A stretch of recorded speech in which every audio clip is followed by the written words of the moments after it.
대변의 상태를 보면은 내 몸의 대장이 얼마나 건강한지 짐작할 수 있잖아요. 마찬가지로 소변을 통해서도 우리가 오줌보라고 하는 방광의 건강 이상 여부를 파악할 수 있습니다.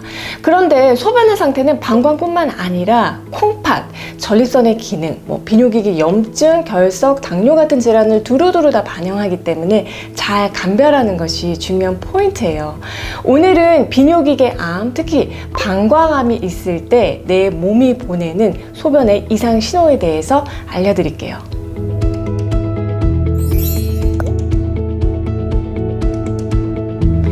안녕하세요. 정세현 의사 라이프 레시피 정나래입니다. 보통은 제가 매 영상마다 중요하거나 또 여러분이 알아두면 좋은 것들을 대략 한 4-5가지씩 알려드리는데요. 오늘은 방광암이 있을 때 내 몸이 보내는 SOS 신호로 딱 한 가지만 기억해 두셔도 좋을 것 같습니다. 바로 통증이 없는 혈뇨, 통증이 없는 혈뇨입니다. 갑자기 소변에서 피가 나오네요 라고 말씀하시는 환자분들이 간혹 있으시거든요.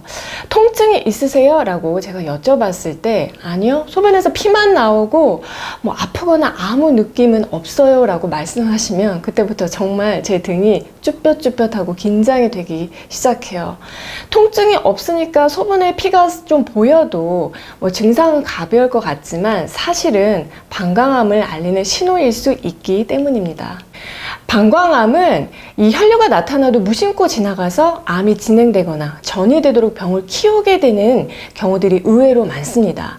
왜냐하면 여성분들은 매달 생리를 하면서 이 변기 속에 피가 떨어지는 경험들이 있다 보니까 소변 볼 때 피가 나와도 크게 걱정을 안 하기도 하고요. 또 60세 이상의 남성분들은 전립선 질환이 흔하게 있다 보니 단순히 전립선의 문제라고 생각하기 쉽기 때문이에요. 갑작스럽게 소변에서 피가 보이는 증상이 반드시 방광암의 신호는 아닙니다. 이 혈뇨에 또 흔한 원인이 몇 가지 있는데요. 그중 하나가 여러분 결석 아시죠? 결석이에요. 결석이 이 소변이 나오는 길에 생긴 것을 요로결석이라고 하는데 단단한 돌 같은 덩어리가 이 연약한 점막을 상처낼 수 있기 때문에 소변에서 피가 나올 수 있겠죠? 그런데 이때는 거의 대부분 통증이 있는 혈뇨입니다. 결석의 위치나 크기 등에 따라서 다를 수는 있지만 옆구리나 이 하복부의 통증이 매우 심한 경우가 많아서 오죽했으면 돌을 낳는 고통이라고 표현을 하기도 해요. 그래서 이 급성 통증으로 응급실을 방문하면서 자연스럽게 내가 결석이 있구나 하고 알게 되고요. 또 이에 맞는 치료도 같이 받게 되는 경우가 많습니다. 그리고 암이나 결석이 아니라 비뇨기계 염증이 있을 때도 이 세포 조직이 손상되면서 소변에서 피가 보일 수가 있는데 특히 여성의 경우에 많고요. 여성 혈뇨의 85%가 이 요로 감염에 의한 것으로 보고되고 있습니다. 소변에는 물, 염분, 또 노폐물 등의 물질이 다 섞여 있지만 원래 세균은 존재하지가 않아요. 그런데 이 방광이나 콩팥에 세균이 들어가서 소변속에서 번식할 수가 있고요. 이를 요로 감염이라고 합니다. 가장 흔한 것은 방광에서 발생하는 방광염인데 이때는 소변을 막 참기 어려운 급박뇨, 그리고 소변을 자주 보고 싶은 빈뇨, 또 소변을 볼 때 아픈 배뇨통, 보고 난 다음에도 소변이 마치 남아있는 것 같은 그런 찝찝한 느낌이 드는 잔뇨감 같은 이런 배뇨 장애가 반드시 나타나게 됩니다. 방광염보다 조금 더 심각한 염증으로는 콩팥의 신우에서 발생하는 신우신염이란 것이 있는데요. 이 콩팥은 방광보다 위쪽, 즉 허리 부위에 있잖아요. 여기서 염증이 있을 때는 좀 전에 말씀드린 그런 배뇨 장애와 함께 감기에 걸린 것 같은 이런 오한 발열이 동반되기 때문에 똑같이 혈뇨가 있다 하더라도 방광암과는 양상이 조금씩 다르죠.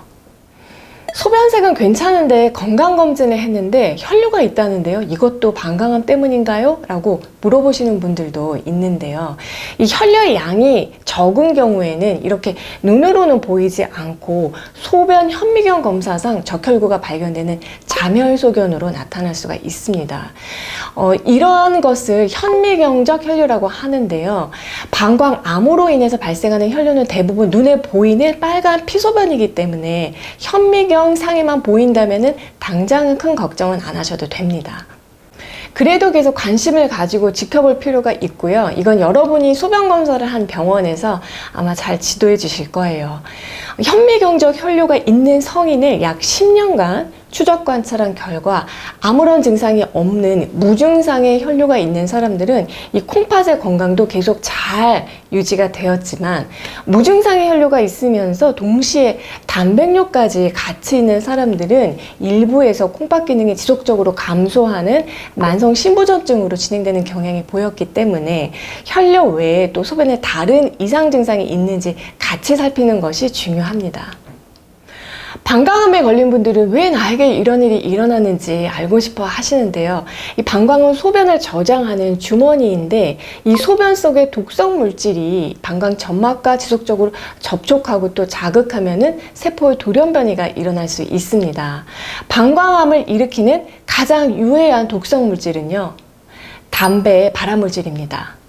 어떤 성분이 방광암을 일으키는지는 아직 명확하지 않지만, 흡연기간, 또 흡연량, 담배 연기 흡입 정도에 비례해서 방광암이 걸릴 확률이 올라가고요. 또 이 흡연을 시작한 나이가 어릴수록 위험성이 더 높습니다. 방광암을 일으키는 또 다른 독성 물질로 알려져 있는 것은 방향족 아민이라는 화학 물질이에요. 염료에 사용되는 물질이기 때문에 미용업이라든지 직물, 페인트, 인쇄재료, 고무, 가죽 작업 같은 그런 일에 종사하는 직업인 경우에는 특별히 더 유해 물질에 덜 노출되도록 신경을 쓰고 평상시에 소변을 잘 살피고 또 소변 검사도 규칙적으로 받는 것 같은 좀 더 세심한 관리가 필요합니다. 소변은 우리 몸에 혈액이 걸러져서 방광 안에 모여 있다가 나온 것이므로 평상시와 다른 소변이 나온다면 내부적으로 뭔가 변화가 생긴 것을 의미하게 됩니다. 보통의 경우에는 이 소변색이 옅은 황색을 띠는데, 만약에 혈액 응고를 막는 약을 복용 중이라면 주황색으로 변하고요. 또 시금치처럼 인산이 풍부한 음식을 많이 섭취할 경우에는 또 일시적으로 뿌연 흰색을 띨 수도 있어요. 그런데 복용 중인 약이나 음식과는 무관하게 소변색이 변한다면 우리 몸속 곳곳에서 보내는 이상 신호의 가능성이 높고요. 특히 오늘 말씀드린 적색류, 즉 혈류가 보인다면 곧바로 병원에 내원하셔서 여러분 꼭 정확한 진단과 치료 받으셨으면 합니다. 평소에 관심을 가지고 우리 몸과 마음이 보내는 신호를 잘 캐치만 해도요, 큰 병을 예방하고 또 건강 수명을 늘리는 데 도움이 될 수 있습니다. 여러분, 오늘 내용이 도움이 되셨나요? 흡연하시는 분들 있다면 올해는 담배 꼭 한번 끊어보시기를 화이팅 하면서 저는 다음에 또 좋은 내용으로 찾아뵐게요.